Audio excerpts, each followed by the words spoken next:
Hey guys, so today I have swatches of the Zoya Classic Leathers collection for fall 2022. There are 6 polishes here all together. I will link the Zoya website down below where you guys can check these out, and I will get into the swatches. So the first polish is called Gidget, and this is described as an orangey mustard. Now I am swatching all of these polishes with the Z wide brush added, which is an additional $2. If you want a wide brush, you do have to buy it separately. Formula was very good here. It covered really well on that first coat and applied very evenly. The Zoya website actually has this listed as a 3-coater, but it covered completely for me in 2. So that is 2 coats of Gidget.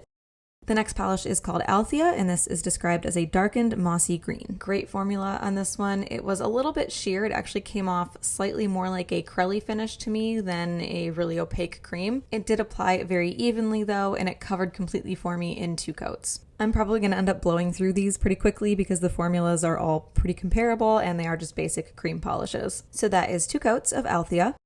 The next polish is called Ryder, and this is described as a rich coastal redwood brown, and this looks so much darker and so much less red on the Zoya website. Great formula on this one, great coverage as well. It applied very evenly and covered really well on that first coat. Not quite a 1-coater, so I did add a second coat which covered completely. So that is 2 coats of Ryder.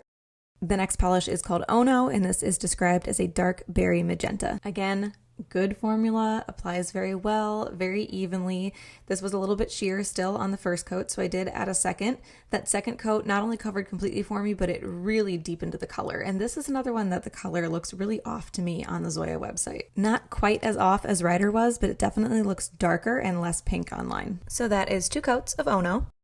The next polish is called Sylva, and this is described as a dark teal with cool undertones. So good formula on this one as well. It applies fairly evenly. It is probably the most streaky out of all of them, and it definitely comes off a little more of a crelly finish. It did still cover completely for me though in 2 coats. So that is 2 coats of Sylva.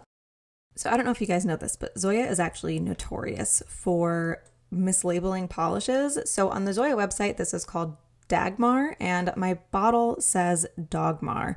So I'm not really sure which one I'm going to put on here yet, but it's one of the 2. And this is described as a deep plum brown with maroon undertones. This one actually looks exactly how the bottle shot for Ono looked on the Zoya website, and then the bottle shot for this one looks much more brown.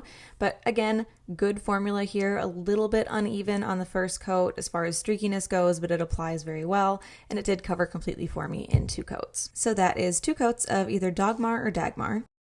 So I have 2 favorites here, and they should be no surprise at all that I like Gidget and Althea. It's a nice, weird mustardy. Is it orange? Is it yellow? And then of course your deep kind of olive green. I think overall I really like the spread of colors here, but I am getting kind of bored with Zoya. I'm hoping they do something really, really cool for holidays, something very sparkly, very Merida, very blaze, very dream, maybe, I don't know, something similar to that. Because they have gotten expensive, they will not put the wide brush in the bottle, when I think at this point, like every other brand is working with a wide brush, and I totally understand that there are people that don't like a wide brush. Preference or not, that is kind of the standard, and I think that making people that want their polishes and want a wide brush pay $14 for a bottle of polish because the brush is $2 extra is really, really excessive. And I think if they're going to charge that much on top of charging for the brush, we need to see something better than 6-piece cream collections. And I really, really love Zoya. I believe in Zoya, but I'm really not liking what I'm seeing lately from them, especially, not like anything's bad, but just like, we're talking with a wide brush here, $14 a bottle. That is really expensive. And yes, everything's getting expensive. No polish brand is going to be able to keep their polishes the same price that they were 4 or 5 years ago. Like, it's going to have to go up because everything's going up. They need to like step up their game just a little bit. I do like these 2. I do like the whole spread of colors. It's a nice little palette.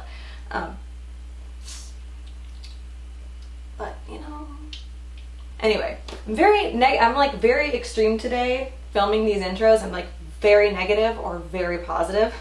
I think there's only a couple that I've like come off a little more neutral on. But anyway, that is the Zoya Classic Leathers collection for fall 2022. I will link the Zoya website down below where you guys can check these out. Hope you enjoyed this one, and I will talk to you later. Bye.